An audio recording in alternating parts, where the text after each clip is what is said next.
Welcome back, guys, to Kick Like a Girl.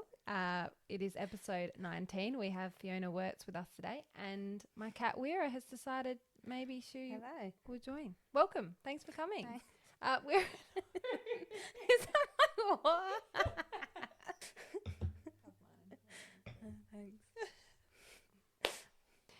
Thanks. For those that don't know, you've got a English accent. Born in Nottingham, England. Yeah. Tell us about your childhood and growing up in England. Obviously, it's very different to Australia. Yeah. Childhood in England. I guess I can't really compare to childhood in Australia because I haven't had one, but I had a pretty good childhood, like nice family, brother, twin sister. Yeah, you're a twin sister. What's that like? Pros and cons? I feel like it was rocky growing up. I feel like she resisted having a twin. She didn't like it. I don't think she really wanted me to be a twin. But it's good now. But one of those, like, you know, sometimes we'd be really close and really good fun, and then sometimes, you know, it was like almost the worst thing. Like any sibling, I guess. Yeah, exactly. How did you go with the cold? Are you a winter kind of gal? No, I hate being cold. Okay. I like the summer, but I guess when that's just how you grow up, you kind of get used to it. But now, definitely acclimatized to the Australian weather, and I can't like bear the thought of going and living through an English winter again. Yeah, freezing. Did you go snowboarding or anything in England? No, you can't, like indoor, but not you. Oh, indoor.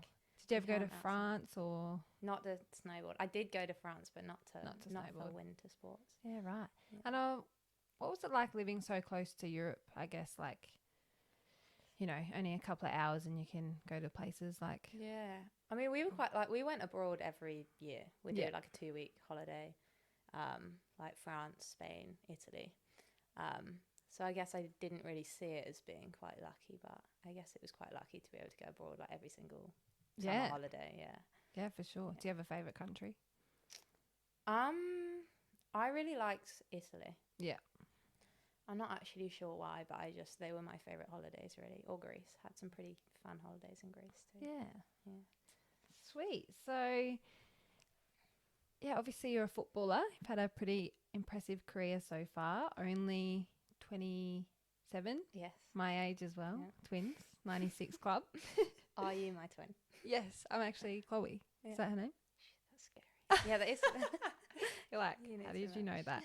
I know everything, guys. This research I do for these podcasts is actually crazy. But here we are. Something I found interesting about you is you have a degree in mathematics. Did you study that at Leeds University? Yeah, I did. Did it at Leeds, but then did a year here. Okay. As well, which is kind of how I ended up here in the first place. Right. Yeah. So we always just loved maths at school. And so good at it. Did. Yeah. It was my favourite subject. Oh my gosh. We are not twins because polar opposite. Yeah. I think it's just one of those things like some people are just like maths people and some people just really aren't. No, you can't have a sip from that one. And some people just aren't. And it was my thing until I did a degree in. What about science as well? Yeah, maths and science. Yeah, they're my two worst. Yeah. Smarty pants. I like that. Yeah. That's good. Good on you. Do you want to like apply that into, I guess, ambitions career-wise, or just kind of have it under your belt? I don't know. Directly, I'm not really sure because to directly apply it, you're probably a maths teacher or you're doing a PhD. So probably not directly, but indirectly, yeah, like problem solving. I don't know, maybe a bit of coding, that kind of stuff. Yeah. So maybe eventually. Yeah. But yeah, for now I play football, so. Yes, you do. Let's talk about how you got into that. Obviously England is massive. The EPL is the best league in the world for sure. What was it like growing up around that? I wouldn't say my family was like a big football family. Okay. Like more of a rugby cricket kind of family. Oh. But that's interesting. Yeah, some of my favorite football was my like primary school football. I absolutely loved it. I felt like it was just, I don't know, it was just part of life. Yeah. And like every day at school, playing football in the playground and all that stuff. Yeah, were you the only girl? And I had one other friend who's still like one of my best mates now. Oh, I love that. Yeah, and she was at my primary school and played primary school together, like went through the academies together and stuff. Yeah. So yeah, that was kind of fun. Yeah, sweet. What's, I guess, your earliest memory of sort of thinking, this is what I want to do? Realize maybe you're quite good at it, or you wanted to sort of pursue that moving forward? I actually don't think I made the decision to pursue it as like a career until I was probably like 20, 21. I'm playing at Leicester. I think that was when I went into or maybe I guess my season here in the MPL.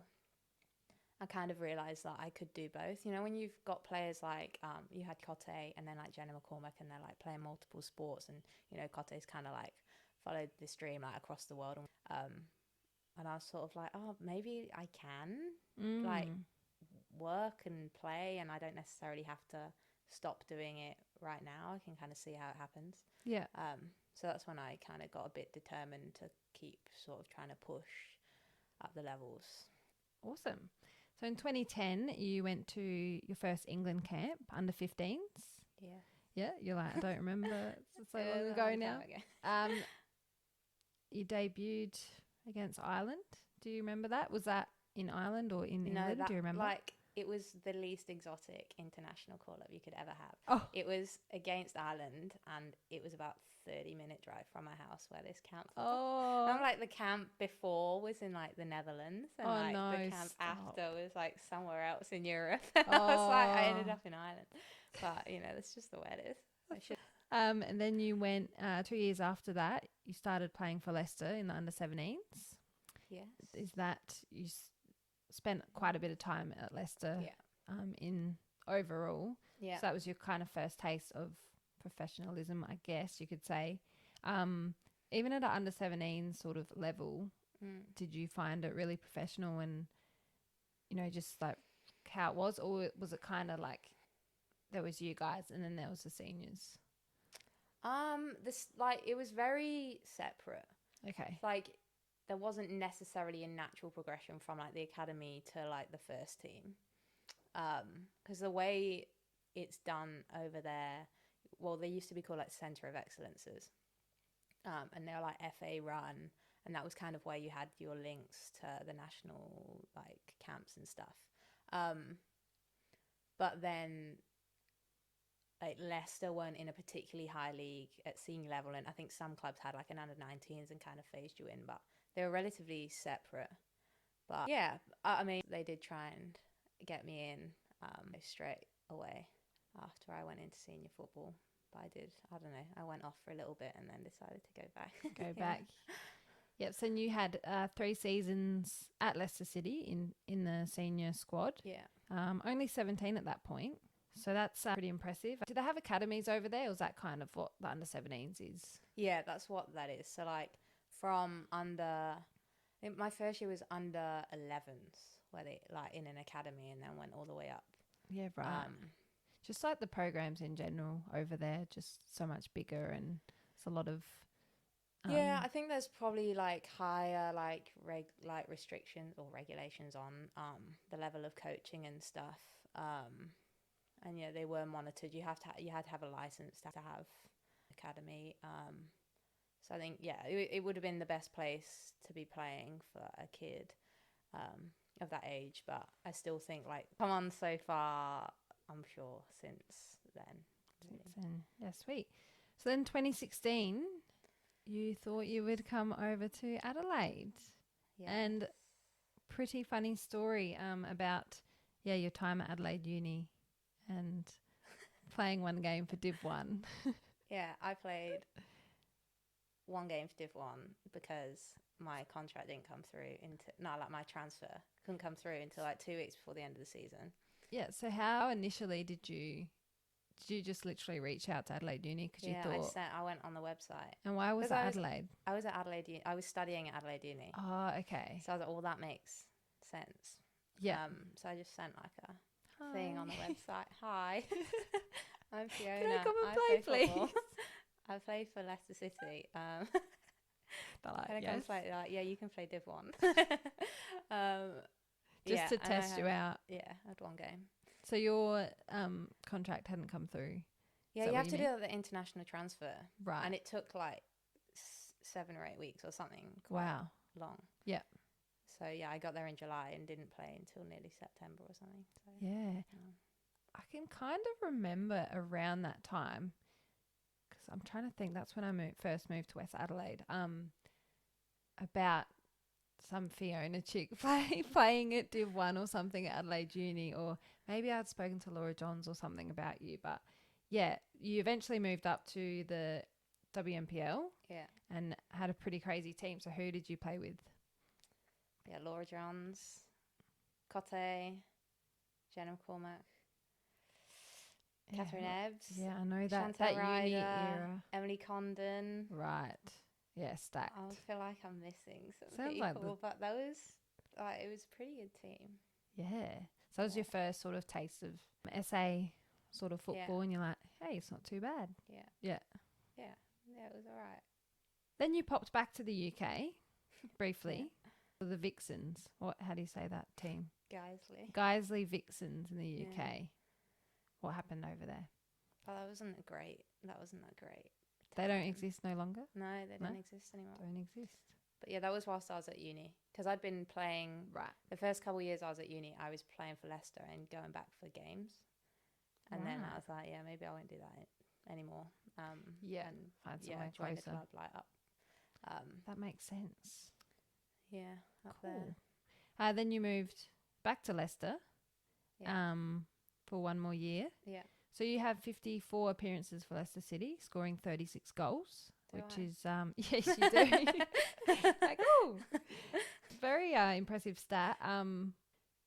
Were you always a striker as well, or did you play a bit on the wings? Or I've been a striker since like under 12. Yeah, right. So you like I playing played a 9. little bit on the left wing as a kid, and then it was like in 4-4-2, you know, a 2 and a 4-4-2, and then when I went to 4-3-3. Generally as a 9, sometimes on the wing. Yeah. It varies a bit, but preferably as a 9. Yeah, right. And then you went to Coventry United for half a season, 2019-2020. This was before COVID. It was before COVID. Yes. So you left to go back to Australia. Yeah. Back to Adelaide. Yeah. But signing for a different team, Fulham. Yes. Yeah. Did you play for long before it got postponed? I arrived like on like the Tuesday, trained the Wednesday, played the Friday. Season got canned at the weekend. Oh no! Well, I not think completely canned, but like stopped. 3 months off. Yeah. I think we missed 12 weeks. It's been kind of all over the place the past few years, like to and from a little bit, different clubs in England. So we finally got to Fulham, and then it's like train, play, bang, no longer.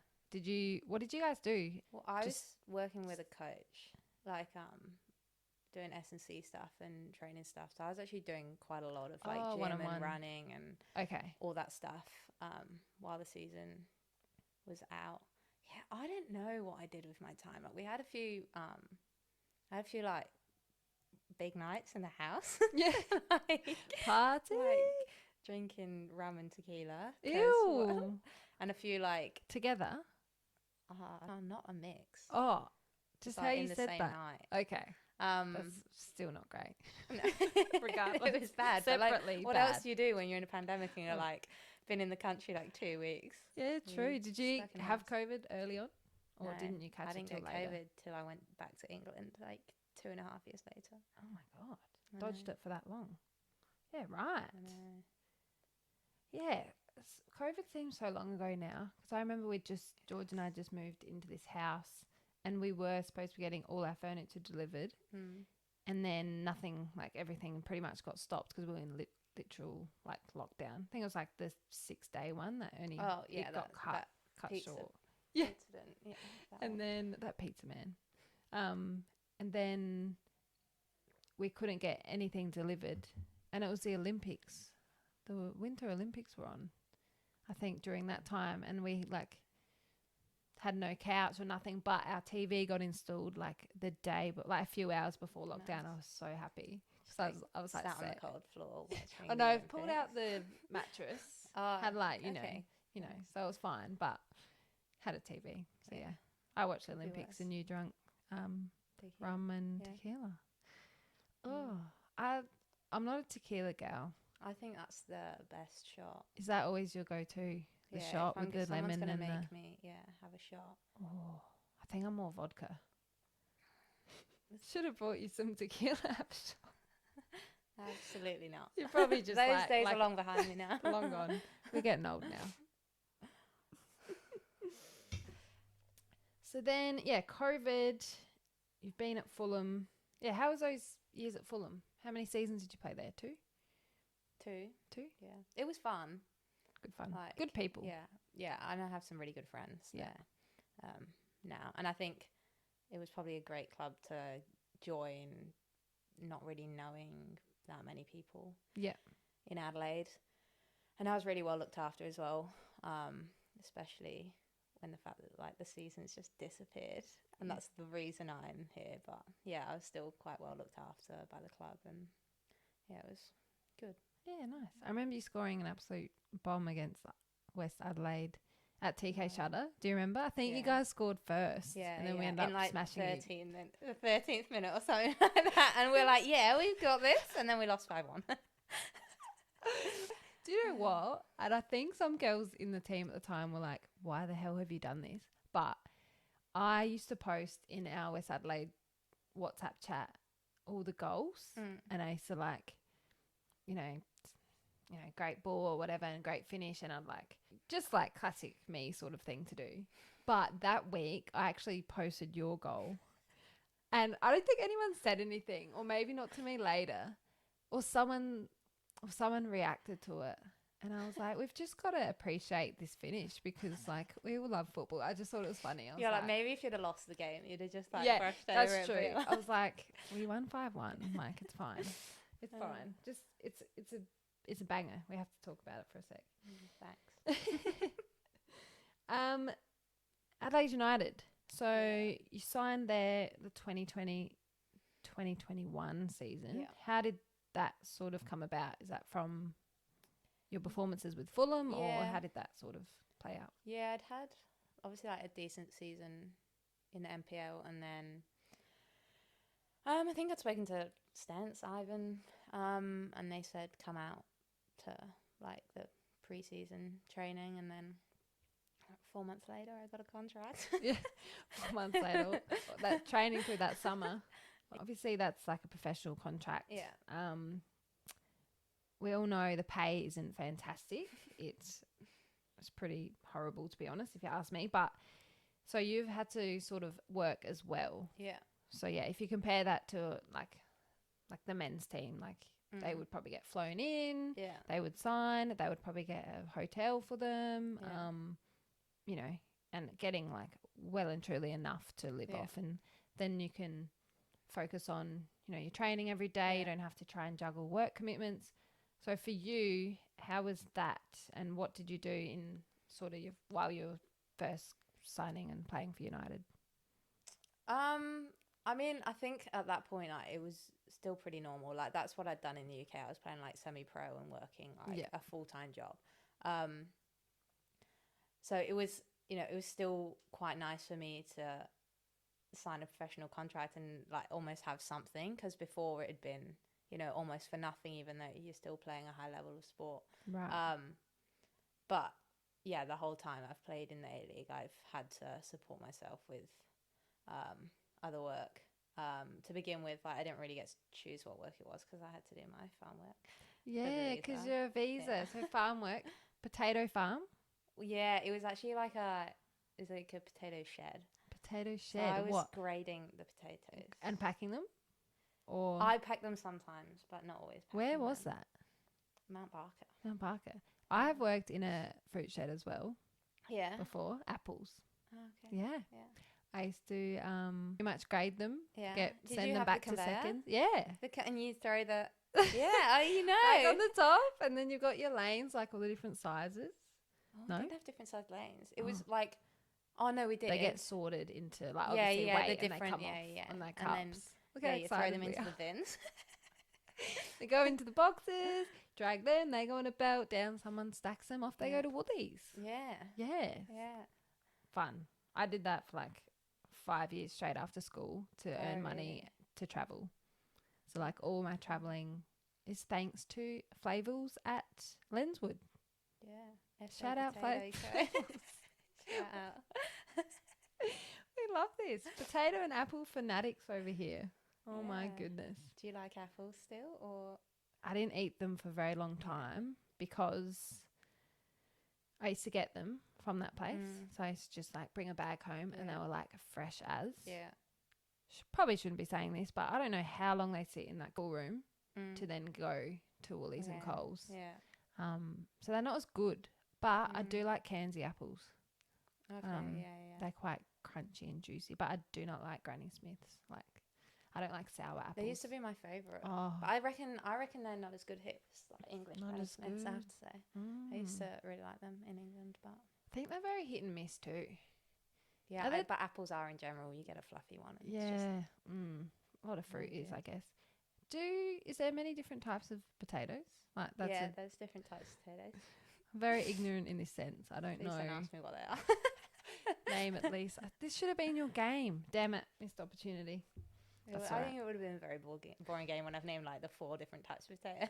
Well, that's 4 more than I know. You're like, I only know one. One. What's the one? I don't know. Just potato.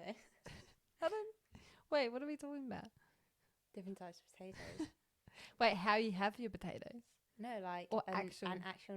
Oh, I don't know. Maybe white and brown or brushed. Yeah, that's true. I don't know. They're just clean. The dirty ones, and the white ones. Yeah, the baby ones. Yeah. Who knows? Anyway, moving on from the potato and apple chat. Your second season. So 2021, 2022. Yeah. The year before last season of your life of Adelaide United. That's all right. So I've got the stats here, just to flatter you. It was the club's most successful season after making the finals, but unfortunately falling short to Melbourne Victory at Coopers. Yeah. You got 13 goals in 14 matches, which at that standard is pretty unheard of, to be honest. And you netted 5 against Brisbane, which I think is a record in itself. Yeah, a joint record. A joint record. Should have got 6.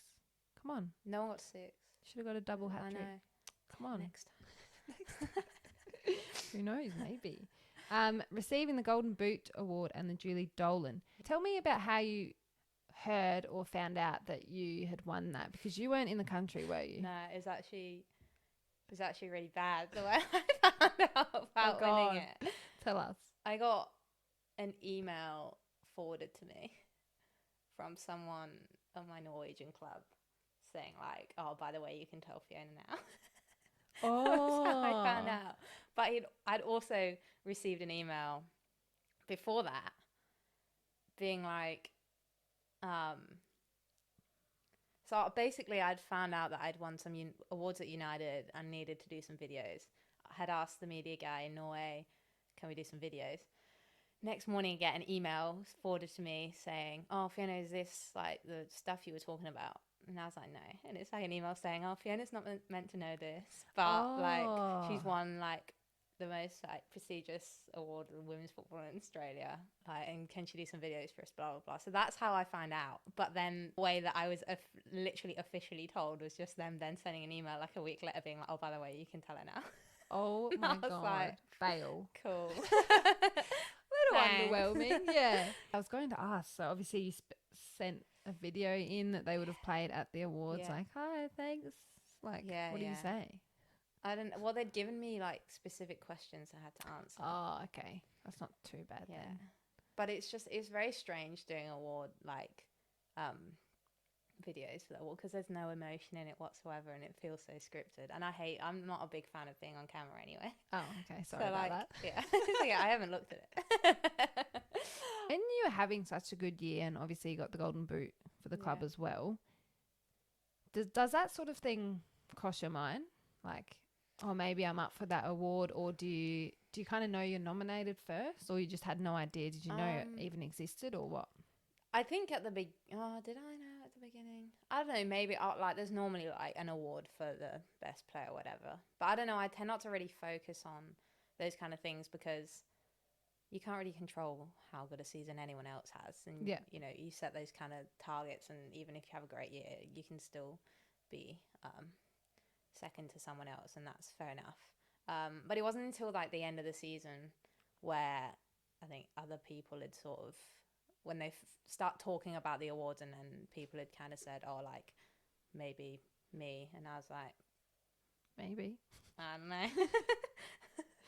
So that season, this is when you worked at McDonald's.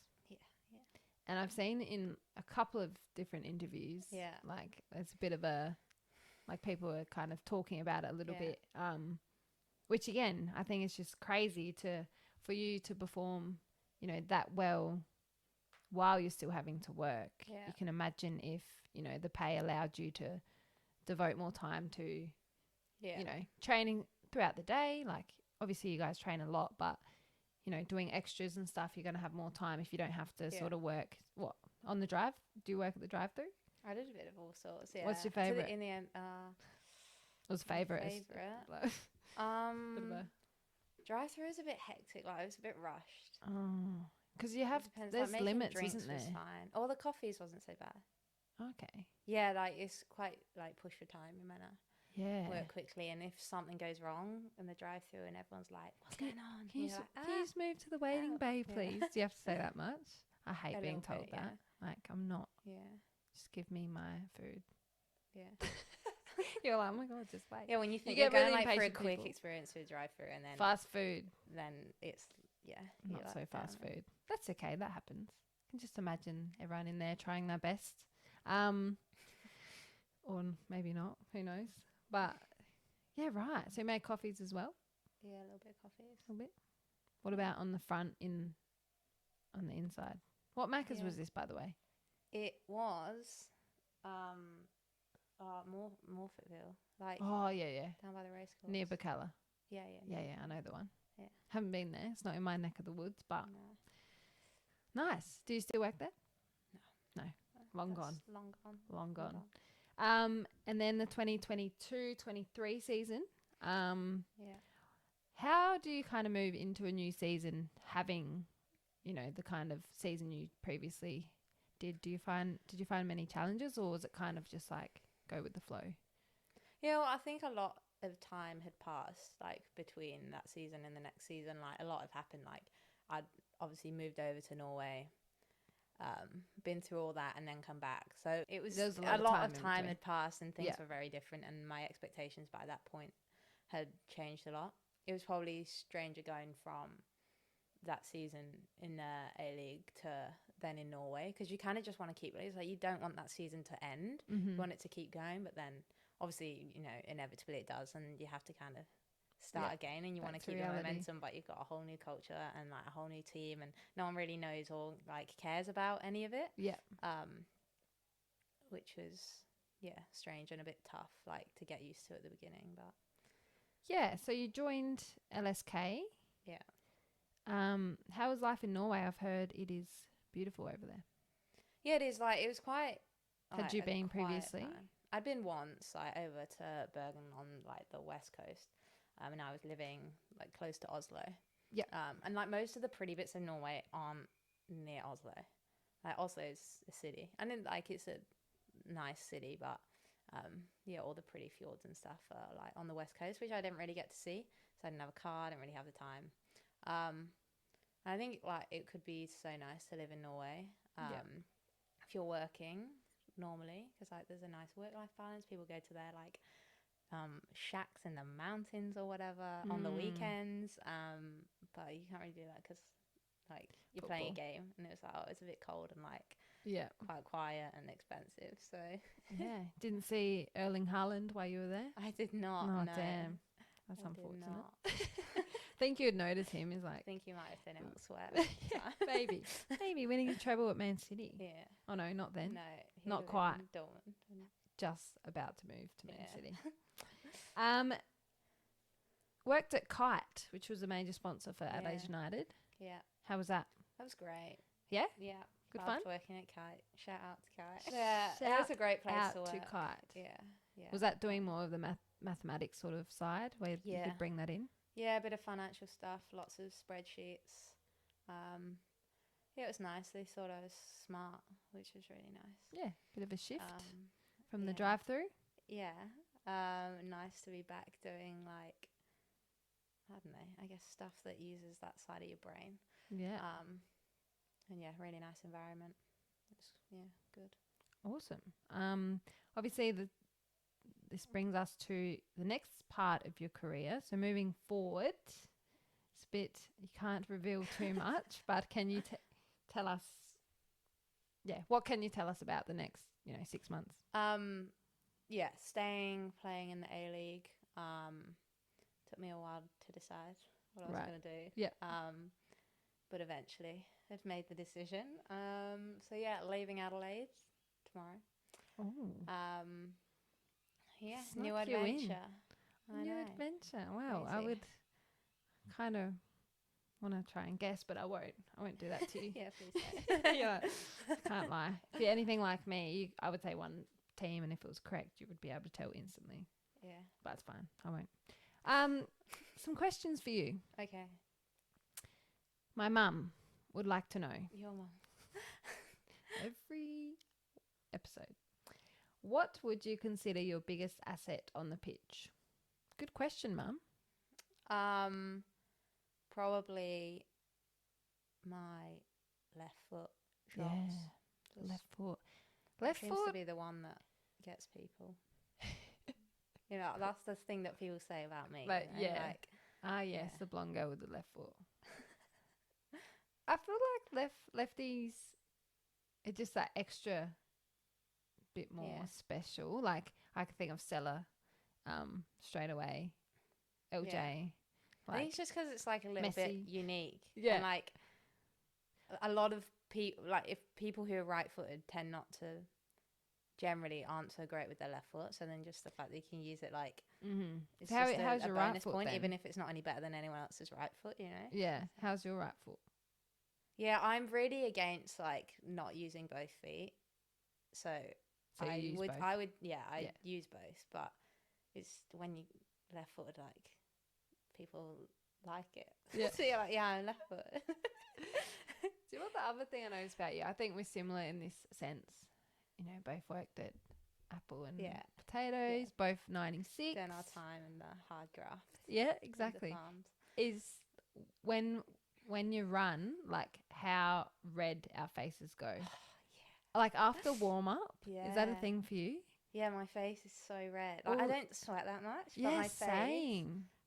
Yeah, and it doesn't even have to be like if it's hot, face goes red. Embarrassed, face goes red. Like if I've just exerted myself, face is red. I feel it doesn't matter what it is. The face is red. Do you know what's worse? When really people say, "Oh my god, look how red you are," or "Oh my god, yeah, but it's you're every blushing." every single like training session or game. Yes. They're like, your face is really red. I'm like, yeah, thank you. Like, you know that about me. I know. I've been here 3 years. Yeah. You know that about me now. Literally. Do you know what? It's also something handy because it always looks like we're working hard. Yeah. When maybe, we are, but maybe more. We are. People that are sweating, like, well, why aren't you bright red? You need to be running harder. Yeah, but I think sometimes it is good that, we've got a visual, because I don't sweat that much. Yeah. So sometimes you see people and they're like dripping in sweat. It looks like they've worked really hard. Yeah. And then it's like the red face is that sign. Yeah. Or it could just be sunburn. Maybe. Sometimes a bit of both. But can defs relate with you on that one? Who has been the biggest influence on your footballing career? Ooh. Yeah, big question. That's a big I think that was Mum as well. I'm gonna go with my dad. Cute. Yeah, I feel like he always did like as much as he could to make sure like I could get to training, could get to games. Was always there watching, and I've got a twin sister and a brother, and like my sister would have hockey, my brother had rugby, and he'd be at my football. Favoritism. I know. They hated it. What did Chloe think about this? Yeah, they hated it, but they just also kind of accepted that was just the way it was because it was a bit of a high level and stuff. And did they progress in their other sports? No, neither of them really play anymore. So See? there you go. Your dad Thanks, knew. Dad. He knew. He's a smart man. Yeah. And then I think a lot of the times, you know, when you're kind of in those ruts, you're like, why the hell do I do this again? Yeah. I think often, like, you know, like if I score like a really good goal, my dad will be like, oh, that shot that you did today, or that goal that you scored, kind of thing. And it's like, you know, sometimes they're the things that keep you wanting to do it. Yeah, right. What do you love most about Australia? Oh, what do I love most about Australia? And is it true that everyone in England wants to live here? A lot of people, it is like really sort of like idolized, I think, as a place to live. Because I've heard people that have moved from here to England get asked constantly, like, why have you moved from Australia to come to England? I think England's awesome. I spent like 5 weeks there and loved it. But living there, probably, I mean, purely to like follow Man City around, maybe. But apart from that, I don't know. So what's your favourite thing? The weather. So the beaches and the sunsets, absolutely love that. It's like, even if it's the worst day and it's a nice day or warm evening, you go watch the sunset by the beach. It's not that terrible of a day. Yeah, no, it's not. But also just like the people I find are a lot more generous and like welcoming. Okay. Yeah, I would also say that is people? one of my favourite things. Yeah. People. Sunsets, people and beach. Yeah. Love it. Yeah. Although I have some really great friends in England who are also very generous, but I would just say it's a general society. Yeah. That's fair. No That's fair. To my English friends and family. Karan or Karen, what is your biggest barrier you've faced coming to so many countries as a pro footballer? Probably my biggest barrier. I think the fact that like the game is still like not in a place where it's easy to be an international player. Like it's not been straightforward with housing. It's not been straightforward with like finances. Like there's still those issues. Like the clubs aren't necessarily in the place to be able to support you as like easily as they probably can in like a men's setup. And yeah, it makes it harder to, you know, just focus on the football when you've got a lot of other things to kind of like figure out. Yeah, having to work other jobs and having issues with visas and things like that. Like all those little things that are really hard as a female athlete. Yeah, that's interesting. I was going to ask you as well about being obviously an international footballer. Do you find any sort of, like a better term, like pressures of being international? Because obviously clubs are limited to a certain amount per team. Do you almost feel like, oh, they've kind of betting on me to kind of live up to some sort of expectation or anything sort of like that? Yeah, I think any time you're like often like your international spots are reserved for, you know, to like bolster your squad.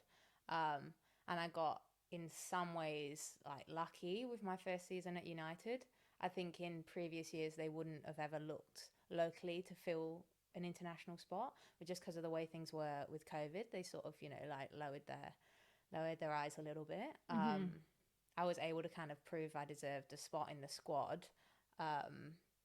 Whereas, previously their international spots would have been saved for, you know, American imports and whatever. So COVID saved you a little bit in that sense. Yeah. And you swooped in. Yeah, and it was like, you know, just the perfect timing. And once I had like my foot in the door, there's another season, I don't even know if I'd have ever got out to a trial knowing that I was an international player. Yeah.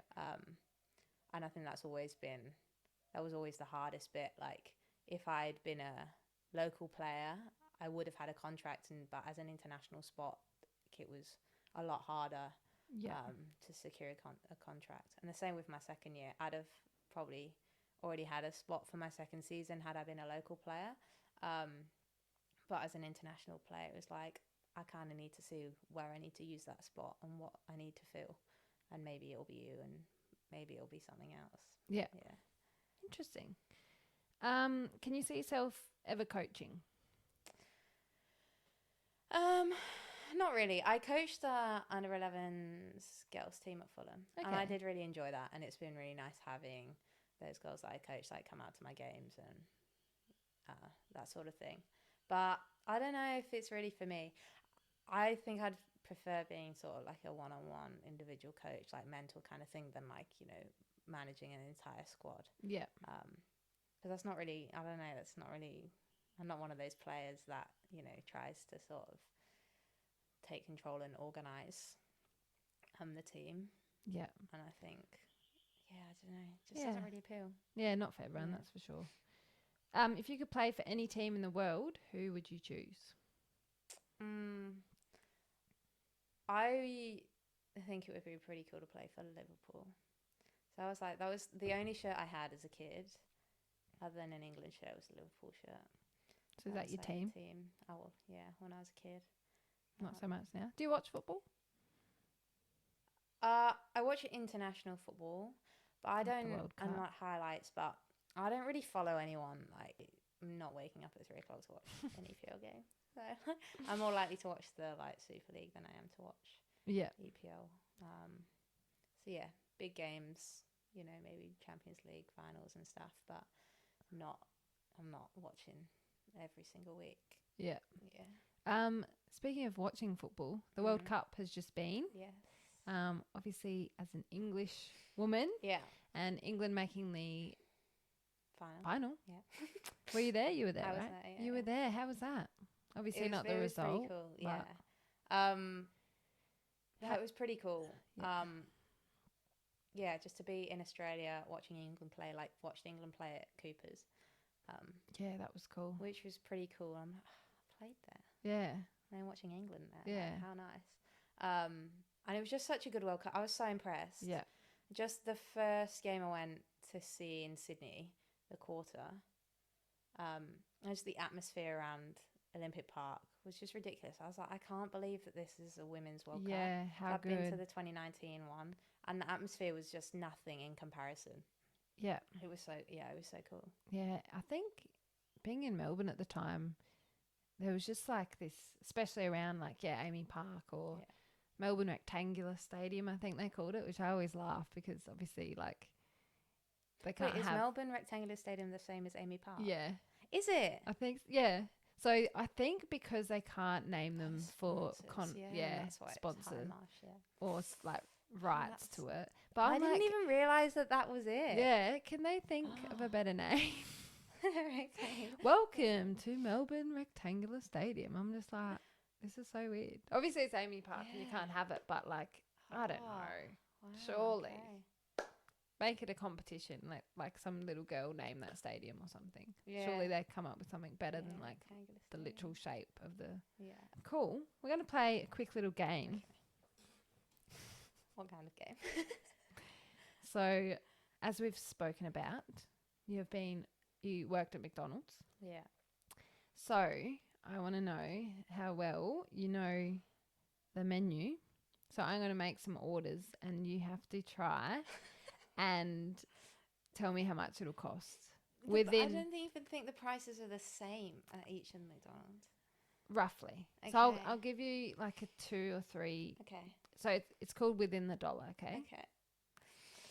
All right, a large Big Mac meal. Yeah. A 10-pack of McNuggets. Okay. And 1 hash brown. This maths degree is coming in handy. I reckon Big Mac meal is like $16. I reckon 10 chicken nuggets is like $11 something. You're a bit 27, and then a hash brown's like $2.50. I know $29.50. Oh, I've got $26.70. Oh, how much was? Not bad. So, large Big Mac, and to be honest, this could was be it wrong. meal? Yeah. Yeah. Okay. $13.90. Oh. Are they more than that? I don't know. $9.40 for a 10-pack of McNuggets because they're like about $1 each, and hash browns $3.30. Which ridiculous. Give us $1 hash browns. Yeah, but you just got to have the app. There's always deals on the hash browns. Shout out McDonald's app. $2 Yeah, hash hi, are you browns. using the app today? Yeah. No thanks. Always asking me that. Put me on the drive-thru. I'm made for it. All right, next order. Pretty good. 4 cheeseburgers. Oh, okay. And a small fries. Oh wait, there's $9.95. more. Plus 2 medium frappes. $17.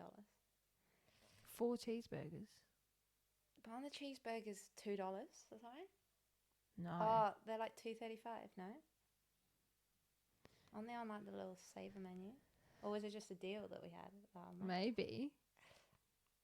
It has 35 here. But I've got... How much are the cheeseburgers? I guess they're about 5. Because it's $20.60 for 4. Maybe we can... Maybe we should take the camera and go through Maccas and see what the total is. It's like... now we go through the drive-thru. Yes, kick like a girl on the road. Fuck, let's do it. That sounds fun. Okay, last one. Okay. M&M McFlurry. Way too expensive in my opinion. Yeah. 2 chocolate sundaes. Wait. Yeah. And hotcakes. $18. I've got 21. Oh, wow. Pretty good. McFlurry's $4. $4.40. $4. I don't know what I was reading. How much you got from McFlurry? I have 6 here. To be honest, I think it was just like a website. So I don't know how often they check. I should have just gone through and That you should have done the app. Should have done on that. Should have checked the app. I don't have the app. I'm going to check this after. You watch it back like I was You're right. wrong. I was wrong. Fiona so is was right. Oh my goodness. I'm definitely not right. Oh, good. All right. Everyone's favourite part of this. Well, it's my favourite. Oh, I've got to write it down. WMPL Dream Team. All right. Who do you have in goals? Claudia Jenkins. Good choice. Left back, Laura Johns. Great choice. Great person. Great player. Yeah. Another left footer. Yeah. Next. Matilda McNamara. Matilda McNamara. Currently in Denmark. In Denmark, yeah. Playing. Cool. Isabella Scalzi. Scalzi, yes. Yeah. Playing for Metro. Yeah. I just always found her quite hard to play against. Yeah, she is actually a bit of a tough. She reads the game well. Yeah, she's smart. She's been in the game a long time and she's very fast. So if you... Yeah, and that's the thing. It's like she reads it well and she's quick. Yes. Deceivingly quick too. Yeah. So if you think you've got like the other centre back sorted, she will come across and ruin your day. Yeah. I feel you. Yeah. Right back. Hodge. Emily Hodgson. I think that's appearance number. Maybe all of them out of 19. She's probably been in at least 12. Yeah. Speaks for herself. Little pocket rocket. Yeah. On your Hodgie. I'm going for like a 4-4-2 diamond. 4-4-2. Good. This is your team. This is the 2017 Adelaide Uni Tracy Jenkins style. Ah. Nano Sasaki. Nano Sasaki. Yep. Amazing. Yeah. Yeah. Dylan Holmes. Dylan Holmes. Yes. Holmes. Yeah. Holmes. Holmes. The commentator. I don't know if I say it, but I blame it on my accent though. Well, she says it with an American accent, so I can't possibly say it like it's not the commentators in the A-League, and it does my life in. It's like Holmes. That's what they say, and I'm like, it's Holmes. Got an L in there, girl. Then we had Joe Strimberley. Jojo. The Joe has got in there. She'll be stoked with that. Yeah. What'd you pay her, Joe? Just kidding. No, she's an animal. Been around for a while. She loves her relegation battles, but she does. Wherever she goes. I've tried really hard to help. I haven't helped. Oh my gosh. Yeah. The best I've managed is just to be there with her. Exactly. Offer your support, shoulder to cry on. Yeah. Love you, Joe. Sorry. Who? And then front three. No, well, actually, I'm going for the attacking mid. Oh, Rachel Quigley. Rachel Quigley. Yeah. Oh, number 10. And I feel like I'm going to offend you because you're not in it. Oh, God's sake. Nah, I'm not. My expectations are low. Yeah. You weren't here this year. Oh, neither were you in that league. Because we're going for fun. Because I had to put me in it. Oh. Or I'm not meant to put me in it. No, you can. You can. Because like, why do you want to make a team with all your friends and not play in it? Well, Chantel Ryder had this same theory, as well as someone else. Someone else done that too. So I rate that. You can put yourself at 9. Like, I'd love to play in this team. FW's forward. Do you know? Have you noticed that before? Crazy, isn't it? Yeah, it's meant to be. Yeah, this would be a great team to play in. I don't think I'd have to do much. You've only got 10 there. Yeah. Oh, sorry. And then that's put me on the left. I know who's filling this spot. It's yeah, Cote. Yeah. Cote, come on the pod. I've done her research. Yeah. She nearly did in Melbourne. She won't be listening to this, but yeah, would love to chat to her. An obvious great player as well. Yeah. No, that's pretty. Many goals in the NPL. Many. Oh yeah, that's a it's a pretty good solid squad. I think like a really good fun squad too. Yeah, good gals. Yeah, love that. Do you have a coach? Michele Lastella. Yeah. NTC's coach. Yeah. He's a great guy too. Yeah. What a squad. Love that. Cool. Thanks for coming on. Good luck in whatever team you're signing for. I'll try to get it out of you before you leave. It's not going to happen. That's us done. Thanks again for coming on. No, thank you. If you're watching on YouTube, make sure you subscribe and follow us on Instagram at KickLikeAGirlPod. Thanks, guys. Bye. Bye.